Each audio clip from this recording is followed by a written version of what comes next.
नमस्कार, मैं हूं आपके साथ अंकिता पाल। ब्यूटी की शुरुआत करते हैं। पिछले दिन प्रधानमंत्री नरेंद्र मोदी ने मंडी में विजय संकल्प रैली को संबोधित किया था। इस दौरान उन्होंने अपने संबोधन में कहा था कि देवभूमि के सभी देवी देवताओं के पास जाकर मेरी हाजिरी लगाना। इस बात को लेकर नेता प्रतिपक्ष जयराम ठाकुर ने मंडी में भूतनाथ मंदिर में माथा टेका है। जयराम ठाकुर ने इस दौरान कहा कि पीएम नरेंद्र मोदी का ये दौरा सफल रहा। उन्होंने पुरानी यादों को तरोताजा किया है।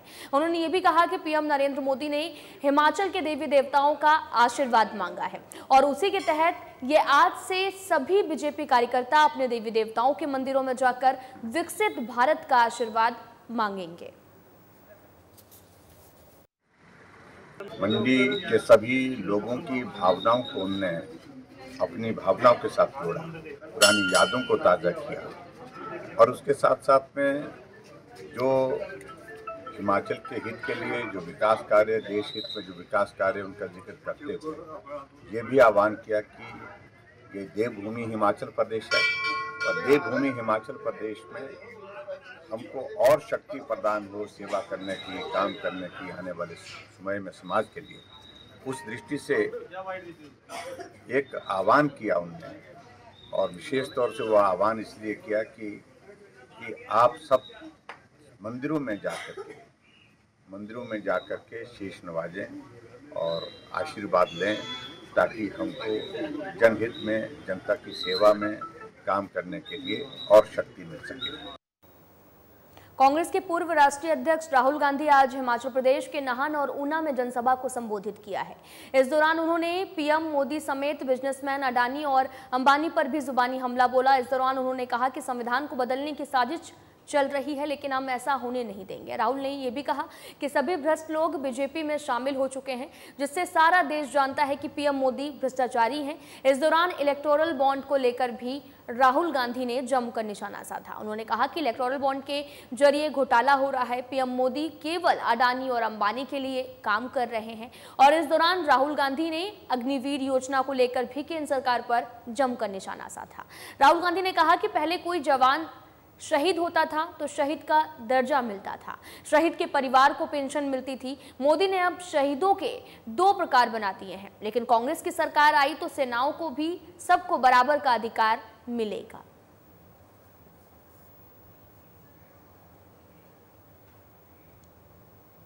हिमाचल प्रदेश इन दिनों सियासी कुरुक्षेत्र बन गया है।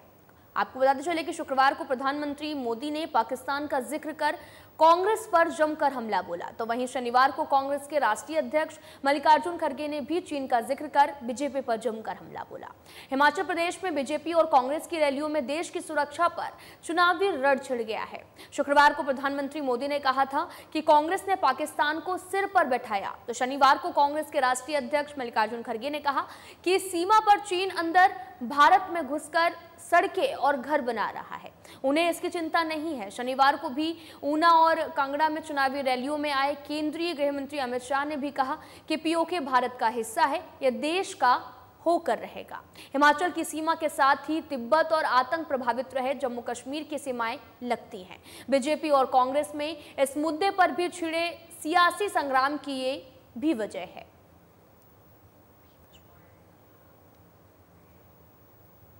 सरकाघाट के बलद्वारा में आपको बताते चलें कि आयोजित एक चुनावी जनसभा में संबोधित करते हुए मंडी लोकसभा सीट से कांग्रेस प्रत्याशी विक्रमादित्य सिंह ने बीजेपी प्रत्याशी कंगना रनौत पर जमकर निशाना साधा। उन्होंने कहा कि कंगना मुंबई जाकर अपना काम संभालें, यहां की जिम्मेदारी वे खुद संभाल लेंगे। विक्रमादित्य सिंह ने यह भी कहा कि कंगना खुद इस बात को कह रही हैं कि वे फिल्में अधूरी छोड़कर आई हैं और ऐसे में ये मंडी संसदीय क्षेत्र की जनता को तय करना है कि उन्हें कैसा सांसद चाहिए।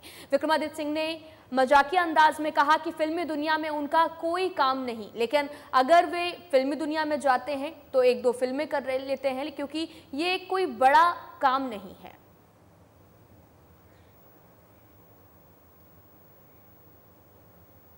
कांग्रेस के वरिष्ठ नेता कौल सिंह ठाकुर ने दावा किया है कि कांग्रेस प्रत्याशी विक्रमादित्य सिंह 1.5 लाख वोटों के जीत रहे हैं और मंडी में भी आयोजित प्रेस वार्ता में उन्होंने प्रधानमंत्री नरेंद्र मोदी पर भी निशाना साधा। उन्होंने कहा कि आज देश का लोकतंत्र और संविधान खतरे में है। कौल सिंह ठाकुर ने यह भी कहा कि लगता है कि प्रधानमंत्री नरेंद्र मोदी गृह मंत्री से पूछकर नहीं आए हैं कि कितना पैसा एनडीआरएफ और एसडीआरएफ का हिमाचल सरकार को आपदा के दौरान दिया है। आपको बताते चले कि कौल सिंह ठाकुर ने चुनौती देते हुए कहा कि हिमाचल सरकार के पास एक एक पैसे का हिसाब है, केंद्र को इसकी जांच करवानी हो तो करवा ले। उन्होंने कहा कि हमने बड़ा भारी पैसा दिया और उसकी बंदरबांट की गई। जो मैं समझता हूँ प्रधानमंत्री जी के मुख से ये बात शोभा नहीं देती है। लगता है प्रधानमंत्री दिल्ली से होम मिनिस्टर से पूछ के नहीं आए थे कि कुल कितना पैसा एनडीआरएफ और एसडीआरएफ का हिमाचल सरकार को दिया है, और वैसे ही कह दिया कि करोड़ों रुपए हमने दिया और उसकी बंदरबांट जो है प्रदेश सरकार ने की है। 4 लेन जो है किरपुर से मंडी की 4 नाली की 4 लेन, कांग्रेस पार्टी इसका क्रेडिट ले रही है।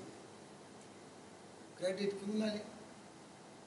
ये यूपीए सरकार में 4 लेन जो है सैंक्शन हुआ है, रिकॉर्ड है। मोदी जी को मैं जानना चाहता हूँ, बीजेपी के लोगों को पता कर लें कि कब इसकी नोटिफिकेशन हुई।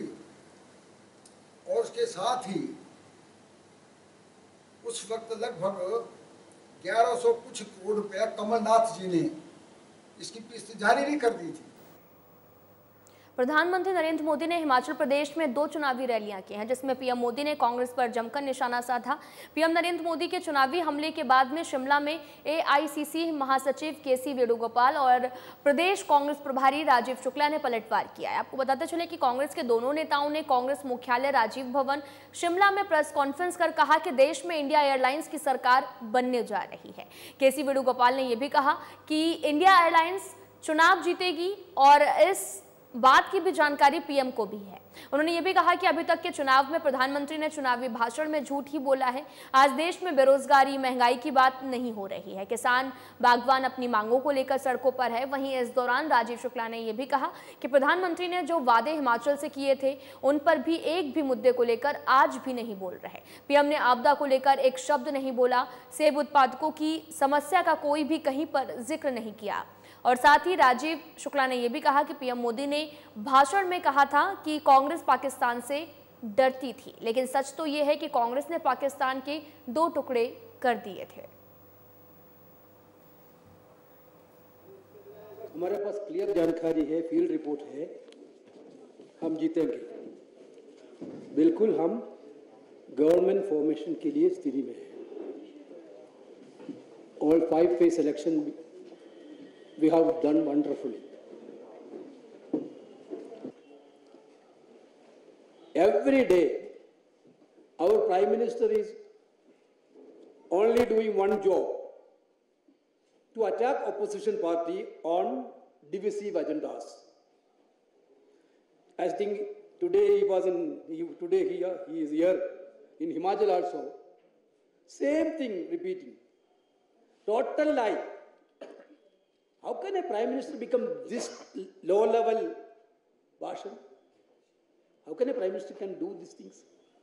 सबसे पहले तो जिन मुद्दों पर उन्हें बोलना चाहिए वो किसी मुद्दे पर बोले ही नहीं।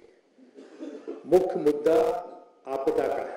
आपदा पे एक शब्द प्रधानमंत्री ने नहीं बोला कि कहा हिमाचल मेरा घर है, हिमाचल में मेरा दिल बसता है, हिमाचल का मेरा सब कुछ है।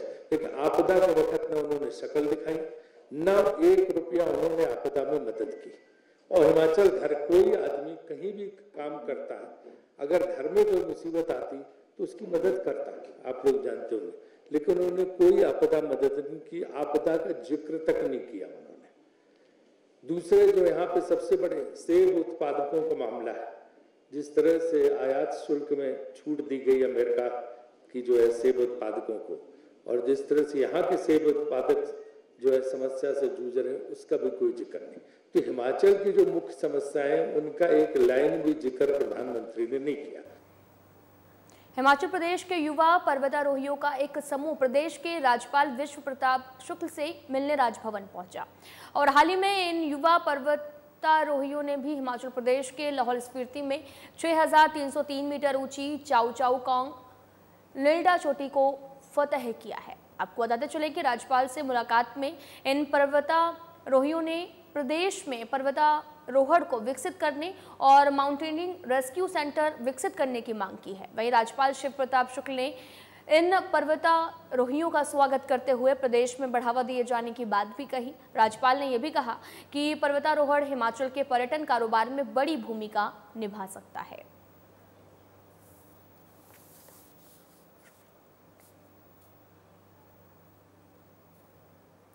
मैं शिमला का निवासी हूँ और मैं एक पर्वतारोही हूँ। मुझे तकरीबन 7-8 साल हो गए हैं माउंटेनिंग फील्ड में। जी, एक तो हमारा 2 उद्देश्य हमारे खास तौर पर थे।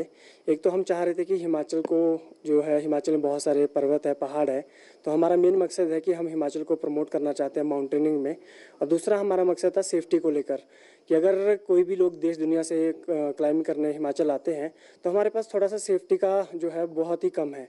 तो हम उनसे रिक्वेस्ट कर रहे थे कि अगर कोई सेंटर इस तरह का हिमाचल में एक खुल जाता जहाँ पे लोग बेधड़क होकर क्लाइंब कर सके, ताकि हमें पता है कि अगर हम कहीं पे भी कॉल करते हैं तो हमारा रेस्क्यू सेंटर अवेलेबल है, वो हमारी हेल्प करने किसी भी टाइम पर पहुंच सकता है।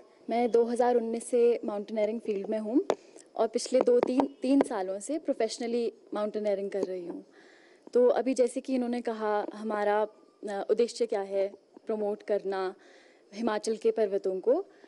उसके साथ ही हम चाहते हैं कि हमारा यूथ आए, हमारे साथ आए और माउंटेनियरिंग फील्ड में आए। हम चाहते हैं कि यूथ नशे से दूर रहे। हिमाचल में भी नशा बहुत बढ़ गया है। और राजपुरे में इतना ही। नमस्कार।